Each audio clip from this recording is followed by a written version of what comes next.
Built-in functions. Built-in functions are the predefined functions that are already available in Python. तो built-in functions वो predefined functions होते हैं जो पहले से ही available होते हैं Python के अंदर. Functions provide efficiency and structure to a programming language. जो function है वो provide करते हैं efficiency और structure programming language को. Python has many useful built-in functions to make programming easier.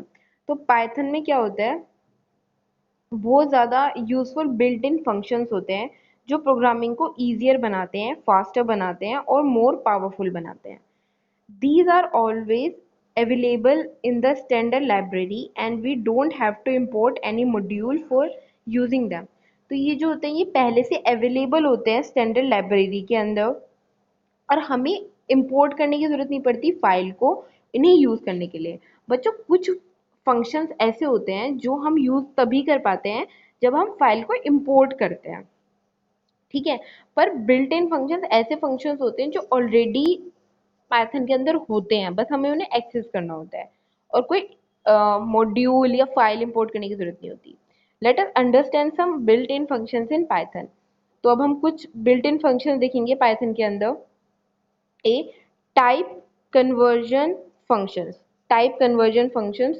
Python provides built-in functions that convert values from one type to another, which are termed as type conversion functions. जो Python है वो provide करता है built-in functions को जो convert करते हैं value को एक type से दूसरे type में, which are termed as type conversion functions. ठीक है, इसमें टाइप जो है वैल्यू कन्वर्ट हो रही है ना एक से दूसरे में, तो इसे टाइप कन्वर्जन फंक्शंस कहते हैं. तो पहला जैसे है इसमें int function. The int function takes any value and convert it into integer. Statement 1.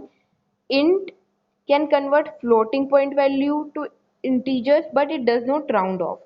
It chopped off the fraction part. Statement 3 and 4, however, if we give a string value as an argument to int, it will generate an error. अब देखो int जो होता है ना वो क्या करता है, आपको सिर्फ इंटीजर वैल्यू प्रोवाइड करेगा. जैसे आपके पास फ्लोटिंग पॉइंट वैल्यू है 3.14, ओके. तो क्या करेगा, इसको राउंड ऑफ नहीं करेगा पर क्या करेगा, सिर्फ आपको इंटीजर पार्ट दे देगा. इंटीजर पार्ट इसमें है 3 और डेसिमल पार्ट है 1.4. तो सिर्फ इसमें आपको 3 जो है वो एज आउटपुट देगा अगर आप इसे इंट की तरह ट्रीट करोगे. और अगर आपने इंट फंक्शन में कोई स्ट्रिंग की वैल्यू दे दी तो उसमें वो एरर शो करेगा. ठीक है. String function. String function converts it's argument into string. तो ये क्या करता है, स्ट्रिंग फंक्शन जो इसके पास आर्ग्यूमेंट्स होती है उन्हें स्ट्रिंग्स में कन्वर्ट कर देगा. अब यहाँ पे देखो एग्जाम्पल दिए हुए हैं. पहला देखो इंट लिया हुआ है पर 1 2 3. अब हमें ये पता है कि कोई भी नंबर अगर हम कॉलम्स के अंदर देंगे, कोटेशन मार्क के अंदर देंगे तो वो एज ए स्ट्रिंग ट्रीट होता है, राइट. तो ये देखो convert the string argument to integer.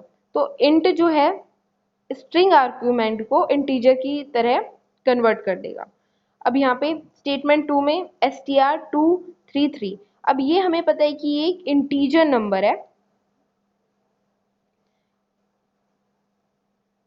ये एक इंटीजर नंबर है हमें ये पता है, but we are using string function right str. तो जो str है वो न्यूमेरिक वैल्यू को स्ट्रिंग में कन्वर्ट कर देगा. Same thing is written there, convert the numeric value to string. अब यहाँ पर है इंट 334.56. अब इसमें जो ये एक फ्लोटिंग पॉइंट नंबर है,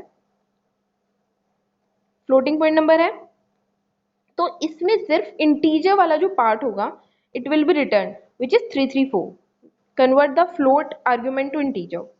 अब हमें नेक्स्ट एग्जांपल देखना है विच इज इंट -34.2. ठीक है. तो इसमें क्या करेगा, वो चॉप ऑफ कर देगा फ्लोटिंग पॉइंट नंबर को इंटीजर में. अब हमें इंटीजर वैल्यूज पॉजिटिव नंबर भी प्रोवाइड करती है और नेगेटिव नंबर भी प्रोवाइड करती है, राइट.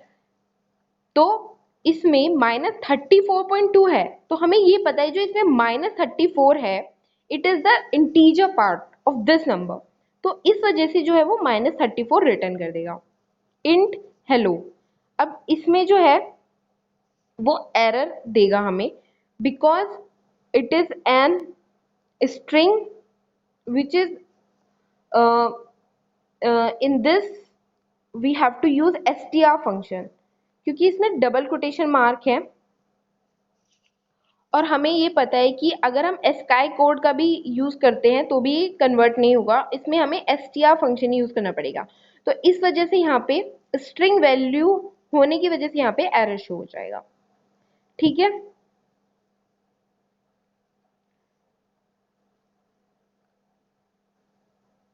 ये टाइप ऑफ कन्वर्जन्स थे।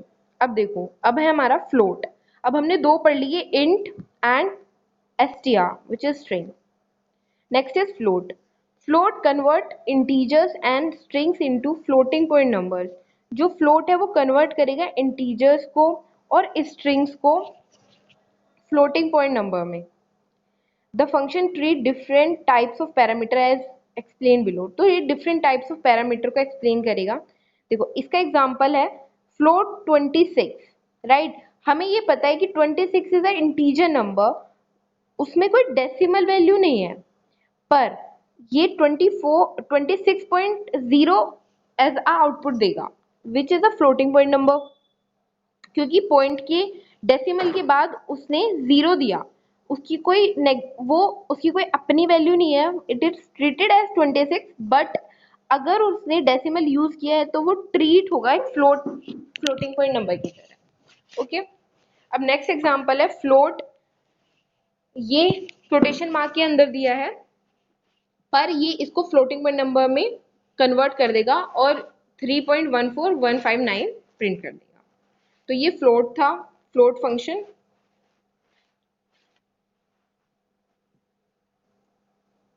ये कुछ पॉइंट्स हैं। If the argument is a number, अगर आर्ग्यूमेंट कोई नंबर होगी, float function returns the same number as a float. अगर आर्ग्यूमेंट कोई नंबर होगी तो फ्लोट फंक्शन उसे सेम उसी तरह रिटर्न कर देगा, जो कि अभी हमने एग्जांपल में देखा 26 वाले में भी। If the argument is an expression, अगर आर्ग्यूमेंट कोई एक्सप्रेशन है, the expression is evaluated and float returns it's value. अगर एक्सप्रेशन इन द सेंस कोई आप सम कर रहे हो या फिर मैथमेटिकल एक्सप्रेशन है जिसमें अर्थमेटिक ऑपरेटर्स यूज हो रहे हैं, जैसे कि यहाँ पे 33 प्लस 25 दे दिया, तो रिटर्न करेगा वो वैल्यू उसको इवेल्युएट करने के पास, राइट। वो फंक्शन जो भी आप उसके अंदर दोगे, जो भी एक्सप्रेशन दोगे, उस एक्सप्रेशन को सॉल्व करने के बाद जो आउटपुट आएगा वो रिटर्न करेगा इन दी फ्लोट वैल्यू। ओके, जैसे यहाँ पे डिवीजन हो रहा है तो उसी तरह। और ये बात ध्यान रखना, जो एक्सप्रेशन होता है वो बोर्ड मास ही फॉलो करता है, जैसे आप मैथ्स में करते हो वही सेम चीज इन कंप्यूटर वाले एक्सप्रेशंस में भी फॉलो होती है। If the argument is a string contain leading plus और minus sign and a floating point number in correct format, float returns the float value represented by the string.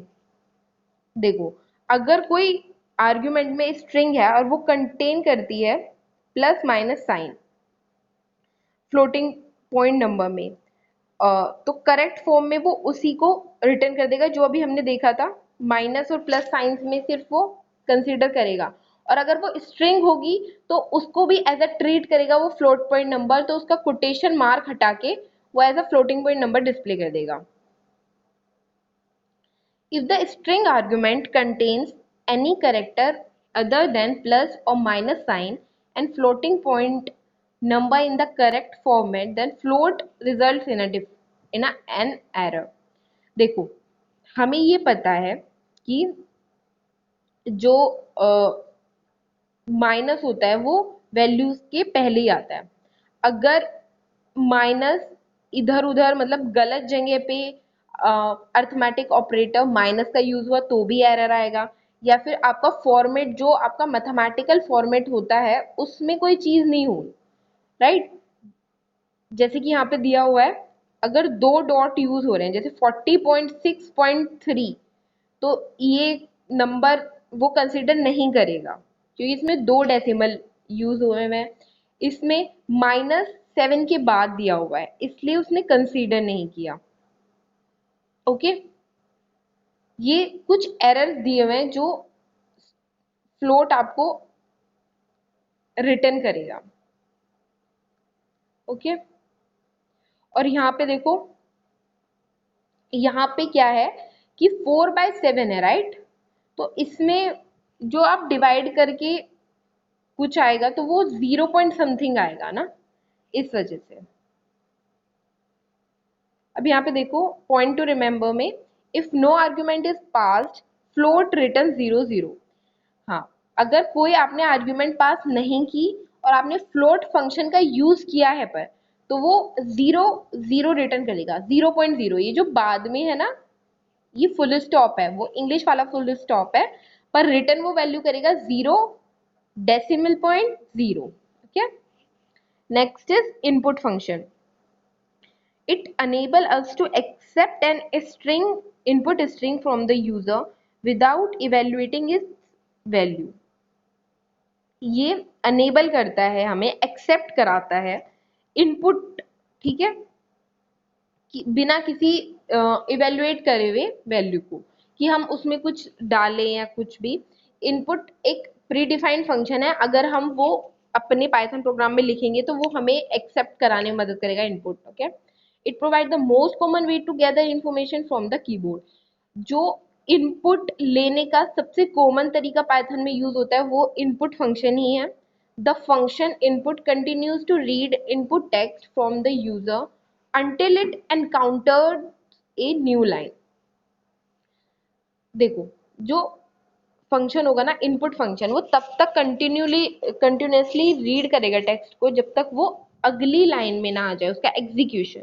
अब यहाँ पे example देखो, यहाँ पे एक वेरिएबल लिया गया है नेम, ठीक है। उसके बाद इनपुट फंक्शन का यूज हो रहा है और एंटर ए नंबर, हमने एक नेम एंटर कराया है। ओके, उसके बाद हमने प्रिंट कर दिया वेलकम। और हमें एक चीज ये पता है कि अगर हमें कोई वैल्यू प्रिंट करानी है, इनपुटेड वैल्यू, तो उसमें हम कोटेशन मार्क नहीं देते, पर अगर हमें उसे एज इट इज प्रिंट कराने जो हम लिख रहे हैं तो उसमें कोटेशन मार्क यूज होते हैं। तो अगर आप इसे ऐसे प्रिंट करेंगे ना, welcome name pleasure to meet you, तो इसमें ऐसे आएगा welcome pleasure to meet you as it is print होगा, क्योंकि इसमें आपने कोटेशन मार्क यूज करे हैं, है ना, वेलकम में भी। और ये देखो, ये कोटेशन मार्क यूज हुए हैं, पर नेम में कोई कोटेशन मार्क यूज नहीं है, तो नेम में वो वैल्यू आएगी जो यूजर डालेगा, ठीक है। तो इसका आउटपुट नीचे दिया है, देखो, ये स्क्रिप्ट मोड पे बनाया हुआ है, नेम सेम प्रोग्राम। और देखो, यूजर ने रिंकू डाला तो welcome Rinku pleasure to meet you, ठीक है। ये इस तरह आएगा आउटपुट में। ओके, अब यहाँ पे देखो, एक और दिया है कि अगर हमें सेलिंग प्राइस कैलकुलेट करना है, ठीक है, तो हमने कॉस्ट यूजर से इनपुट कराई। हमें ये पता है अगर हमें कोई भी चीज इंटीजर में चाहिए तो हम उसके आगे इंट लिख देते हैं, because input function individually treat input as a string. अगर आप इनपुट के आगे इंट नहीं लिखोगे तो ये एज अ स्ट्रिंग ट्रीट करेगा जो भी आप इनपुट दोगे। अगर आपको इंटीजर वैल्यू में इनपुट चाहिए तो आपको इसके आगे इंट या फिर इवैल लिखना पड़ेगा, जैसे कि हमने 11th में भी पढ़ा था बिल्ट इन फंक्शंस पे। ओके, तो अब यहाँ पे हमने int input enter coast price लिख दिया। अब प्रॉफिट हमने हमने कॉस्ट प्राइस इनपुट कराया, देन हमने प्रॉफिट इनपुट कराया। अब हमें क्या करना है, हमें सेलिंग प्राइस जो है वो कैलकुलेट करना है। हमें सेलिंग प्राइस का फॉर्मूला पता है कि जिस प्राइस पे शॉपकीपर चीज बेचता है वो कॉस्ट प्राइस और जो उसका प्रॉफिट होता है वो मिला के बनती है, राइट। तो हमने ये वाला फॉर्मूला यूज करके एक वेरिएबल लिया सेलिंग प्राइस, उसमें ये चीज कैलकुलेट कर ली, देन प्रिंट कर दिया सेलिंग प्राइस, जो कि कोटेशन मार्क में है तो ये एज इट इज प्रिंट होगा। और उसके बाद जो सेलिंग प्राइस यहाँ से कैलकुलेट होगा वो प्रिंट होगा। जैसे कि यूजर ने कॉस्ट प्राइस 100 इनपुट किया और प्रॉफिट 10 इनपुट किया, तो सेलिंग प्राइस क्या हो जाएगा 100 प्लस 10 विच इज 110 110।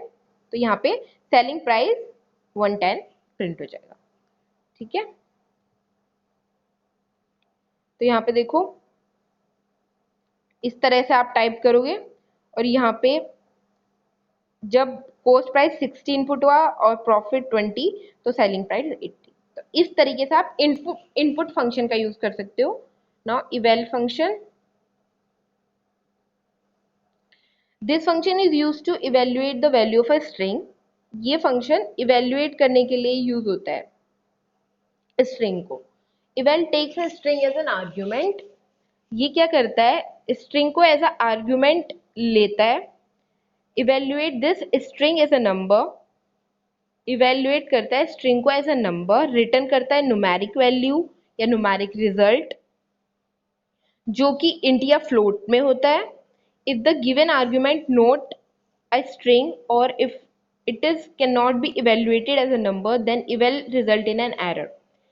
तो अगर आर्ग्यूमेंट आपकी स्ट्रिंग में नहीं होती, बिकॉज क्या होता है कि इवेल फंक्शन स्ट्रिंग को कन्वर्ट करता है इंट में यानी इंटीजर वैल्यू में और फ्लोटिंग वैल्यू में।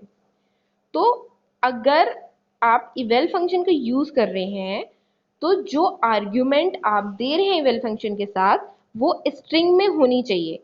अगर स्ट्रिंग में नहीं है तो वो आर्ग्यूमेंट नहीं देगा और इवेल्युएशन या इवेल फंक्शन यूज नहीं होगा और एरर प्रोवाइड होगा। अब यहाँ पे देखो x एक वेरिएबल है, राइट, उसमें इवेल फंक्शन का यूज हो रहा है और यहाँ पे 45 प्लस 10 है, हमें यहाँ पे एडिशन करनी है 45 की 10 में, पर हम इवेल फंक्शन का यूज कर रहे हैं तो हमें इसे एज अ स्ट्रिंग देना होगा, तो हमने कोटेशन मार्क का यूज किया।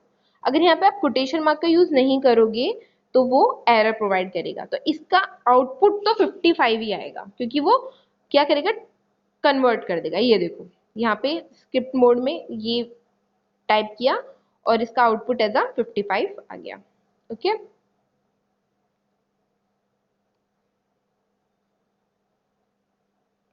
Now next is min and max function. min and max function भी हम 11th क्लास में पढ़ चुके हैं। min क्या होता है, मिनिमम वैल्यू जो भी आपकी लिस्ट एरे या फिर टपल में जो भी मिनिमम वैल्यू होगी वो रिटर्न करता है, और मैक्स फंक्शन क्या करता है, जो भी मैक्सिमम वैल्यू होती है। ओके, देखो there are two to find the maximum minimum value respectively out of several values. The max function takes two or more argument and returns the largest one. हम max function दो या दो से ज्यादा argument में use करेंगे। Single value के लिए मैक्स फंक्शन यूज नहीं होता क्योंकि सिंगल में आप कंपेयर ही किससे कर पाओगे, दो वैल्यू तो आपको कंपैरिजन के लिए चाहिए। अगर दो वैल्यू होंगी तभी तो आप उन दो में से एक को लार्ज बता पाओगे, राइट, दो या दो से ज्यादा। तो यहाँ पे देखो इनमें अगर हमारे पास बहुत ज़्यादा एलिमेंट्स हैं तो उनमें हमें मैन्युअली ढूंढने की ज़रूरत नहीं होती, हम सिंपली मैक्स फंक्शन का यूज़ करेंगे और वो हमें जो भी मैक्सिमम वैल्यू होगी वो एज आउटपुट प्रोवाइड कर देगा। इसमें भी माइनस में जो छोटे वाली वैल्यू होती है वो बड़ी होती है, इसलिए -2 एज आउटपुट आया है। यहाँ पे हमने मैक्स फंक्शन यूज़ करा लिस्ट के अंदर और x वेरिएबल में स्टोर कर लिया, उसके बाद x वेरिएबल को हमने प्रिंट करा दिया, तो वो जो भी मैक्सिमम वैल्यू होगी वो प्रिंट कर देगा। सेम जो होता है अपोजिट, मतलब वो ग्रेटेस्ट लार्जेस्ट फंक्शन देगा और मिन जो होगा वो स्मॉलेस्ट फंक्शन देगा। ठीक है, तो यहाँ पे स्मॉलेस्ट आइटम रिटर्न होगी।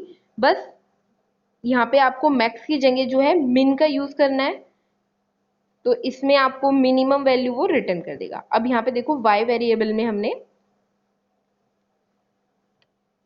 मिन वैल्यू जो इनमें से मिन वैल्यू होगी वो इंसर्ट कर ली। अब इसमें जो है स्ट्रिंग का यूज हो रहा है बच्चों, ठीक है। अब यहाँ पे न्यूमेरिक वैल्यू का यूज नहीं हो रहा, तो किस तरह कंपेयर हो रहा है, कंपेयर हो रहा है स्काई कोड्स, जो स्काई कोड्स होते हैं उनके थ्रू कंपैरिजन हो रही है। ओके, तो इसमें जो सर का स्काई कोड होगा वो सबसे कम है, that's why it's print minimum value sir. So explanation, the above lines of code shall print sir as the output. जो above कोड है वो सर को एज अ आउटपुट प्रिंट करेगा. This is so because the ASCII value of S is smallest. जैसे मैंने आपको बताया ना, एस्काई वैल्यूज मैंने पहले भी बताई थी, एक बार और बता देती हूँ. ये अमेरिकन स्टैंडर्ड कोड होता है, American standard code for international interchange, इसकी फुल फॉर्म है. और इसमें क्या होता है, जो स्मॉल और कैपिटल अल्फाबेट्स होते हैं ना, वो डिफरेंटली ट्रीट होते हैं. ओके, जो कैपिटल ए होता है उसकी वैल्यू होती है 65 और जो स्मॉल ए होता है उसकी वैल्यू होती है 97. अगर आप बड़े वाले ए यानी कैपिटल ए और स्मॉल ए को कंपेयर करोगे तो ये आपको स्मॉल ए जो है वो मैक्सिमम वैल्यू की तरह प्रिंट करके देगा. Okay, that is 83. एस की जो एस्काई वैल्यू होती है वो 83 है, which is an upper case letter and less than rest of the words in the lower case. Okay, जो सबसे कम है, मैंने अभी बताया ना, जो कैपिटल वालों की होती है वो कम होती है. ओके, अब और सब जो थे इसमें वो स्मॉल थे, इस वजह से सिर्फ इसमें जो ये चीज ध्यान रखना, अगर स्ट्रिंग का कंपैरिजन हो रहा है तो सिर्फ फर्स्ट लेटर जो है वो चेक होगा. ओके, फर्स्ट लेटर के बेस पे ही वो मैक्स और मिनिमम वैल्यू जो है आपको वो बता देगी. ठीक है, next is ABS function. The ABS function return the absolute value of the single number. ABS function क्या करेगा, एब्सोल्यूट वैल्यू रिटर्न कर देगा सिंगल नंबर की. इट टेक्स एन इंटीजर और float number as an argument and always returns a positive value. Absolute value return करेगा और integer या float में करेगा और पॉजिटिव वैल्यू ही रिटर्न करेगा.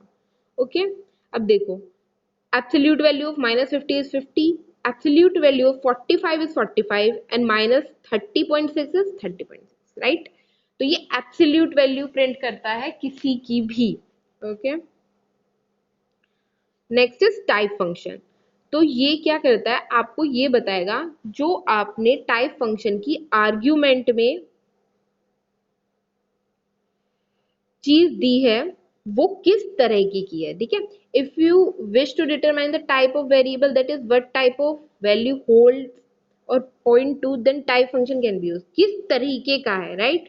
तो इसमें जैसे टाइप में 10 दिया तो 10 is a integer value, right. तो इस वजह से जो डिस्प्ले हो गया वो हो गया क्लास इंट. ये क्लास इंट को बिलोंग करता है. Type 8.2 which belongs to a class float because it is a floating point number. Type 22/7 क्योंकि ये भी एक फ्लोटिंग पॉइंट नंबर है तो ये क्लास फ्लोट को बिलोंग करेगा. और अब यहाँ पे देखो ये जो है ना 22.7 ही कोटेशन मार्क के अंदर है, that's why it treat like a string, तो इसलिए ये क्लास str से बिलोंग कर रहा है. अब -18.6 भी फ्लोट वैल्यू से बिलोंग करेगा. अब यहाँ पे देखो, अब हमने एक चीज पढ़ी थी Boolean, Boolean type 11th class में. हमने ये पढ़ा था कि जो बूलियन होता है वो दो तरह की वैल्यू रिटर्न करता है, ट्रू एंड फॉल्स, राइट. अगर कंडीशन ट्रू होगी तो ट्रू, अदरवाइज फॉल्स, और ये इन दो पे ही वर्क करता है. तो यहाँ पे देखो, अगर हमने टाइप ट्रू दिया तो ये क्लास बूल से बिलोंग करेगा, which is stand for Boolean class. और अगर हमने फॉल्स दिया तो वो भी बूल से ही बिलोंग करेगा. और यहाँ पे अगर कंडीशन दे रहे हो तो वो भी बूल में, क्योंकि बूलियन क्लास में कंडीशंस चेक होती है. तो ये आपके कुछ बिल्ट इन फंक्शंस थे. तो आपका होमवर्क है prepare notes on different built in function